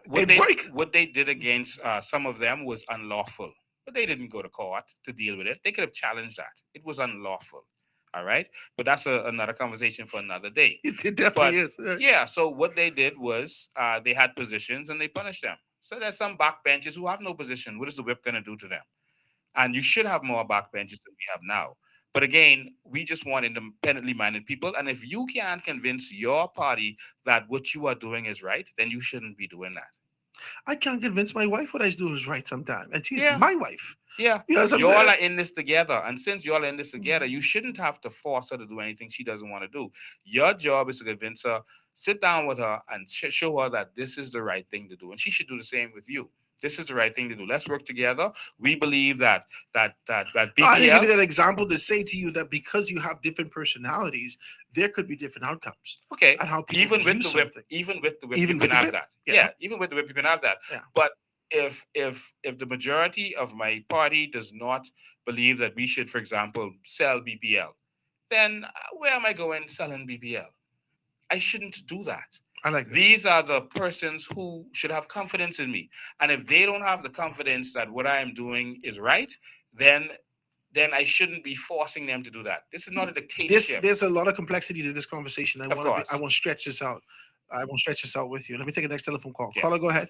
Hey, great show as usual, Howard, and your guest. How you doing? Thank you, my brother. All is well. Great, I'm very glad that your guest decided to come on and actually take telephone conversations with people and interject with the people, right? Look, I have to give your guest some advice. I think that his Achilles heel, in my opinion, is that he tends to give emotional responses to topics. That's actually going to prevent him from actually propelling himself into politics. And Give me an example. Pardon me? Give me one example, real quick. One example, all the time, him and Pentat conversations, he just tends to give emotional responses to topics. If you ask him a topic, and if you get under the skin too much, he wouldn't give an educational response. He would get more of an emotional response. It comes off sort of funny. I think that, to me, in my opinion, that's actually stopping him from getting a lot of people gravitate towards him. I think that he should try to just tone it down a little bit on his approach towards topics and how he responds to answers. That's just my opinion. I appreciate I appreciate the telephone call, my brother. Thank you. I appreciate your opinion. I wish they didn't stop you just now. I appreciate your opinion. I got 1,000 but telephone I calls. know. I'm going to say this very quickly. What they do, what seems to be happening in the media is they only show us when we're out there protesting or rebel rousing, which there's a time for everything. There's a time Pinland had to do that and Randall Fox and Eddie Hanna, etc. But if they only show you when you're doing that, you're going to get a false judgment of the person. All right. People have different layers. So do you do it for the purposes of be captured by the media? If you are out there to a protest, you have to speak loudly. There are people trying to hear you. But we go live every Sunday at 5 p.m. and we are educating the people. I'm on talk shows all the time. I don't give emotional answers. I give very I don't think you've been emotional with me today. No, I have not. I have been on many talk shows. You've seen me. You can go and watch me. You actually have. You had talk shows. Yes. This is what you did. I don't give emotional answers. I give very technical answers, and I speak the truth and very logical answers all the time. But if you're comparing that to when I had a situation with Pintard in the house, if Pintard decided to challenge me, I was giving him a very logical statement that he is the head of the PAC. Don't just complain about what they are doing. You can subpoena them. And if you subpoena them and they don't come, then you take them to court and you force them to come, and they can be given a fine. And if they come and give false information, they can go to jail and be given a fine. You are the PAC, the Public Accounts Committee, but you're not using your powers. I told them if the government is doing something wrong, and this is not emotional. This is the truth. If the government is doing something and you're saying that what he is doing is unlawful, you file for judicial review as leader of the opposition, and you force them to do it the right way. If they're not doing the procurement, then have that contract canceled. You can do that, but you're being lazy. And that was not an emotional answer. All right. Now, I did step up my answer to him when he started trying to issue insults at me. But what I was saying to him was the facts. And this is what we want from someone that we are paying $50,000 a year for. Okay. Let's take the next telephone call. Call on the line real quick. Go ahead. Good day. How you doing? Hi, good, man. Okay. Ask Lincoln, man. He made a statement, but he can hear you, you know. He can hear you. Go right ahead. Lincoln, you made a statement, but you were taking on thing and winning, right? By himself. But guess what? That wasn't by himself. That's Ask Schuberdingham, but March 2nd, 1987, and asked him about Mr. Robert W. Merkel from the U.S. Attorney. I didn't say by himself. No, but I said now. The party won. No, the party won by the help of the U.S. But just yes, that is true. Ask Schuberdingham with a number called 1622 and a Mr. Aaron Knowles with a number 0827. I released those documents on my live broadcast. That he was it was CI 1622, confidential informant 1622. So we've released all of this information. Yeah, but thank you. That is true. The way you're going, right? Mm-hmm. I love the way you're going. You're giving people them some information that they don't have to listen to you. You know, just go online and research, do your own research. Yes, and that's what these young people nowadays love. Yes, and that's what these old parties, these dinosaurs, the FNM and the PLP, they can realize. But that there's some people coming up now, and they don't want you to like them mother, their grabbing and great grand. No. But I ain't them, and you promise me these stuff, fixing road and doing stuff like that. What do you mean? I am Lewis. Couple Vaseline and couple Pampers on top of the thing the other day in Freeport, but he don't have his party in the hospital. Foolishness. Them days gone, man. Yeah, I didn't see that. Send that to me. Thank you, my brother, for your telephone call. Let me take the next telephone call. Call on the line. Go ahead. 323-6232, 325-431-6325, 4259. Anywhere for the family violence, 242-300-5720. Hit me up, 422-4796. Go ahead. And I just want to say, that I think that all of our country's leaders should put themselves forward to be questioned.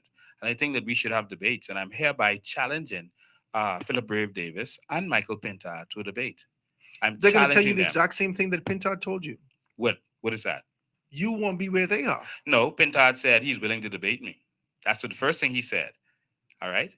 And I don't want to be where Pintard is. Who's running to be leader of the opposition? I don't want to be where he is. But you are the leader of the opposition. I am. Well, technically, we are leading the opposition. I'm not talking about. Hold on, you're trying to be indecent. Yeah.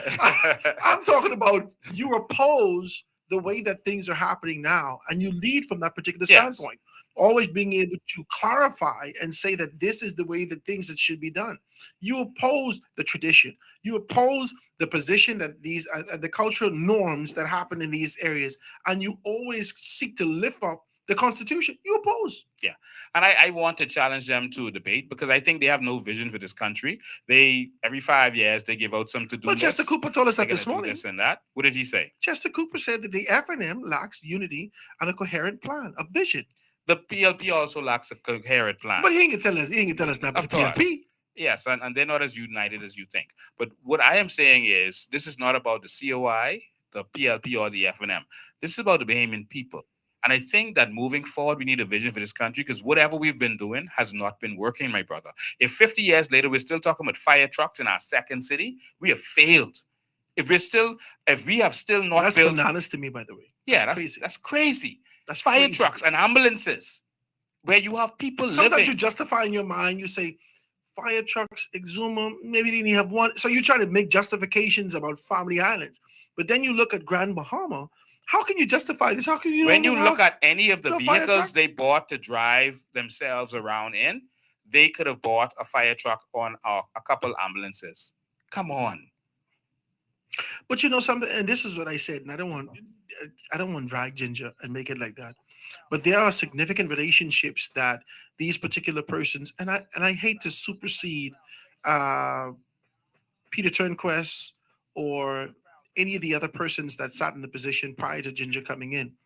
But my expectation, based upon her proximity to the Grand Bahama Port Authority and her relationship abroad, she has a significant relationship with 100 Black Men of Atlanta, right? Mm-hmm. And they had already made commitments to do some stuff. Mm-hmm. So I thought that this relationship could be able to yield something, but I hadn't seen anything. We don't need to be beggars to anyone. We don't need to go and borrow $30 million from Africa to build a shopping center in Grand Bahama. We don't need to do that. We have our own natural resources. We have our own money. $3 billion a year we make, but they squander. I gave you an example. You can buy a $300,000 vehicle for an embassy, but you can't buy a fire truck for your second city and people are losing their homes. It's crazy. Well, let's take a quick commercial break, ladies and gentlemen. When we get back, it'll be the last segment. So if you want to send your telephone calls or send your text, please do so right now. Quick break. Going to be right back after this. Foundation.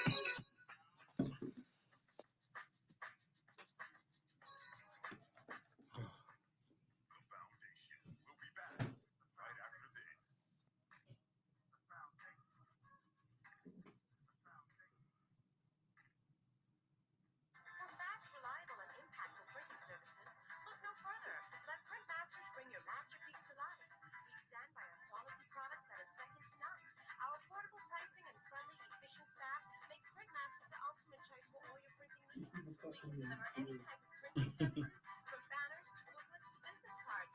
You name it, we can print it. Printmasters, bring your masterpiece to life. Key to the Nassau Garden Building, 243-022361. Now let me see now. 326 EPIC. Hello, this is Epic Factory. This is somebody drawing the post again. They are selling tires on Work Pro 2. Praise the Lord. It's about time. I let folks in. That's some homeless looking fellas who's the other day. Now they are. They open Monday to Friday, 7 a.m. to 7 p.m. On Sunday, holiday, 8 a.m. to 4 p.m. My brother Sam, he's a hacker, and he can go right there and get fixed up. Call us at 326. Also to the family island. Inland Revenue is here to guide and help you with all things business license and VAT. On March 25th and Hey 26th Prescott, at what's the happening? National I'll give you a Baseball call Stadium, right the after the DIR show will at host 2 a o'clock. financial symposium with multiple government and private agencies. Then in the month of April, learn all about VAT through our in-person Tell and Lincoln virtual he sessions is during like what we call VAT education. For more information, follow he Capital brings DIR hell and Bahamas on fire all social media in their platforms. assets. This This is is a Guardian Texas Radio Commentary. 96.9 FM. They Fresh don't like news, smart to talk, be told that they're all day. damn wrong. Okay, this person cussing to mother.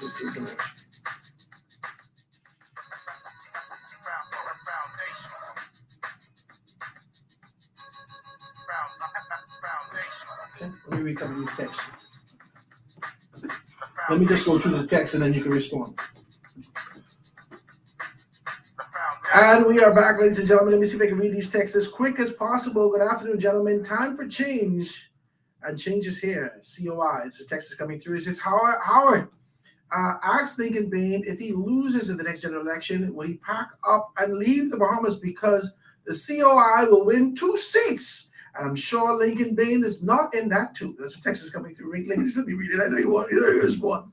All right. He says, Howard, it's a breath of fresh air to have a credible man in the studio like Lincoln Bain today. Howard, join the COI and let the Lord guide your feet. Let the Lord guide your feet, because your mouth might say something else, right? LOL, right? This is the text is coming through, right?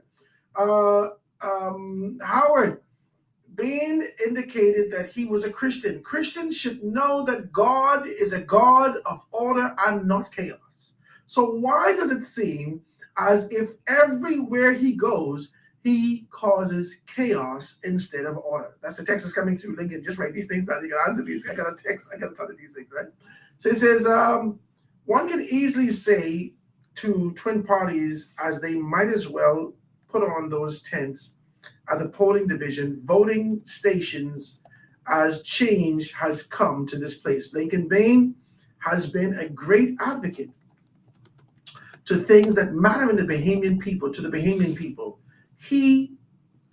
His work should be rewarded. This is the text is coming through. So it says, good afternoon, Howard and Lincoln. If you become the government, what will you do about the sporting facilities in the Family Islands to level the playing field for athletes going to compete in Nassau? I like that one, Lincoln. Touch that quickly, very quickly. We're going to invest heavily in sports because we believe there's a great return on investment. There is no greater advertisement than having your logo on an athlete as they go to compete. There are companies that pay millions, hundreds of millions, and sometimes billions of dollars for that. And so we are going to invest heavily in our children in sports and building the facilities that they need to promote this country so that we're always on the minds of the tourists when they're traveling. So you can rest assured, we released it in Vision 2025, and you're going to see the upload of this Vision for Sports in the coming days, and you're going to see that a part of it is in our education plan. You're going to see how much we are putting into that. It's shameful where our kids are running on grass with sand. But this happened from we're gonna change that. They don't think enough to invest. You know who was fast when I was in Igmarak High School? All the boys from North Abaco. The North Abaco boys, they was fast, but they never could run on the tracks with shoes on. Yeah, they used to be bare feet. Yeah, because this is how they practice in the other spaces. Yeah, and so you have to be able to fix that. We're gonna fix that. Right. Says, good afternoon, Mr. Grant. I bet you $1,000 none of the parliamentarians call in and refute what Mr. Bain is saying, but all the supporters and minions would, because they don't know, or maybe they do, but just stuck in colors for contracts. This is a text is coming through. So it says the Bahamas Constitution says that the leaders of the parties with the most seats is named prime ministers. Please inform Lincoln Bain of this, right? This is a text is coming through. It says, good afternoon. Ask Mr. Bain why he thinks that the government would not allow generation property to be monetized. This is a text is coming through, right? It says, one more text after this. It says, I hear Mr. Bain, and I believe that he truly wants to put the Bahamas in proper trajectory so that future generations can benefit. He is a breath of fresh air for truth. This is a text that's coming through. Let's take a telephone call. Call on the line. Go ahead. What's happening? How you doing, my brother? Being able to take called you and talking to him, down to chairman of the Free National Movement. When we had our chairman for my party, the PLP, coming, most of the talk shows, he don't take calls from people. I don't blame the talk show hostess for it. I guess he just don't be in there. So, I respect you all for being real men, for taking calls and stuff. Anything about the prison, any plans for the prison, what you can do to revamp it, to make the guys them come out more, like when I say come out more, educational things to learn that when they come back out here, rather than just sitting up and still thinking of criminal things to do and stuff like that. Any ideas to revamp the prison? And those PLPs who don't get the nomination for the PLP and those FNM. You had one on Miriam Emanuel, good woman, strong, get the passion for the people. People like the woman who run for the PLP as chairman, Robin Lapp. Papa, you jumping the gun, eh? Papa, you jumping the gun. How you can say people who ain't get the nomination like Miriam Emanuel, the FNM ain't ratified nobody yet? No, I didn't say that. I say if these people. Okay. Go ahead. Yeah. If they don't get it, okay, go ahead. They get the passion for us, the people. Okay, go ahead. Even I get throw Nicole Martin in there too, because she might get a nomination for the Free. Why don't you leave your cousin alone, Papa? Go ahead. And do you have a candidate for Nassau Village as yet? I'll hang up and listen. Keep up the good work. You're a real man to take calls from the people. You ain't like Fred. Thank you, Papa. Go ahead. Thank you. We haven't ratified our Nassau Village candidate yet. I think we have 10 more candidates that we're working on. But we have already released, I think it's 29 candidates to the Bahamian people. We're the first out the gate. And we've been campaigning and working for the people straight through, even after the previous election.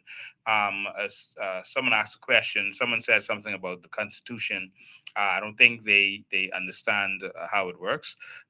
They read section 73, subsection A, and they did not read B. So it says that the leader of the party with the most members of parliament, but B says that if it appears to him that the party does not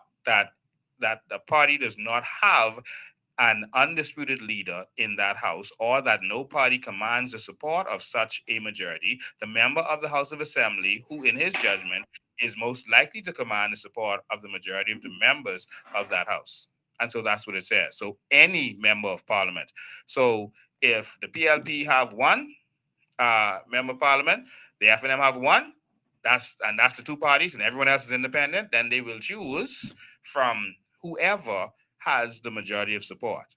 Okay, so it's who has the majority of support. So it starts with the party, and then it goes to, and if it isn't a party, then such and such. All right, so you got to read the full thing, man. Let me take this quick telephone call. Caller, I think you got 2 more calls in. You got 30 seconds. Caller, go ahead. Good day, Mr. Harvard. I'm a first-time caller. I appreciate you, cuz. Always respect your knowledge and listen to your show. Thank you, man. Every day. But I had to call in today because you have somebody in your studio today, right? And I want to tell them, don't get weary and well doing. Okay, that's very important. You know, Harvard used to call it bananas, but I just can say this, you know, the time is now. And if God has put that calling on you, my brother, you just stay focused. And it's going to happen. You know, so don't get weary and well doing. And don't mind the naysayers. Because guess what? You know what God has put in you. And just the time, like you say, you just follow your heart and don't be weary and well doing. And how would I want to say to you that you are always saying the things that matter. And I want you to go and pray about this show the day which you're having. And you make sure encourage Mr. Lincoln Van. I appreciate you, do it cuz. off the air or on the air, it doesn't matter. But I don't want him to get very and well doing. He's a good man. I appreciate you, cuz. Thank you so very Not a kindly. problem. Thank you, man. I do appreciate that. No, I'm not afraid to be able to be transparent and say that the agitation that Lincoln Bean is sitting here for, you see me scratching, trying to be able to find out if I find conviction or whether or not this is platitudes. And his passion kept coming to the forefront. And so I believe that this can be equated to conviction. And so I'm grateful for an opportunity to be able to have this kind of a one-on-one. The conversations that he and I has had over the years, or more specifically over the year that I've been in this particular space, I've been here for 2 years now, has been from a distance. This is the first time I got him in studio. And so I'm grateful to be able to look in his eye, judge his body tone, look at these particular things and say that I believe that Lincoln is convicted in these particular things. Now, I too am convicted, and I'm faithful to know that any political organization, both political organizations, the FNM and the PLP, are not going to be the tools, the vehicle to get us to the change that we seek in this country. No, I don't believe that they are. I believe that if they seek to be, there has to be a significant revamping of their constitution, of their conviction, of their determination. And one of the first things that they have to do is deal with anti-corruption. But if you don't deal with that, I can't believe you. If you don't deal with stop thieving, I can't believe you. And so Lincoln is coming to the forefront and saying those things. So I want to say to you, Lincoln, be encouraged. Don't be weary in well-doing, just like the gentleman has said, and continue to be able to push forward with conviction, with determination. I'll let you take the last words. Yeah, someone asked about chaos, that God is a God of order, and they asked about chaos. I just want to quickly say that our country is in chaos. Yeah. And there's a time for everything. There's a time when you're polite if someone is stepping on your foot and you could say, hey, buddy, you're on my foot. And if they don't come off your foot, you have to say, hey, you're on my foot. And then if they refuse to come off your foot or if they stamp it again, you have to say, get off my foot. And then it might come a point where you have to push them off your foot. There's a time for everything under the face of the sun. And the people are being abused. They have their foot on our necks in this country.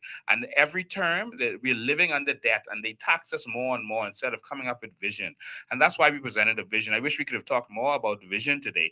But I'm glad in the way you went because there were important questions that a lot of people had. I just want to say that our country, yes, I think that our country is at a crossroads. And if we don't do something now, we're lost. We have a country where our children are being pushed out of this country saying that they're overqualified. No, our country is underqualified. That's the problem. And we need to qualify this country. And we're going to fix this, Mr. Grant. We're going to fix this. That is my passion. That is what I believe in. I love this country. I love this country and I love my people. Yeah. I love them. And I'm willing to put my life on the line to save this country from what I am seeing. I see the tears of the people. I see the people afraid that their house is going to burn down in Grand Bahama because the fire is headed toward their house and they don't have a fire truck and they're paying taxes, man. But the politicians are bragging about how much traveling they're doing. They're carrying big entourages. And come on, something got to be wrong with that, man. I agree with you. And the opposition can't complain because they also traveled with these guys. I agree with you.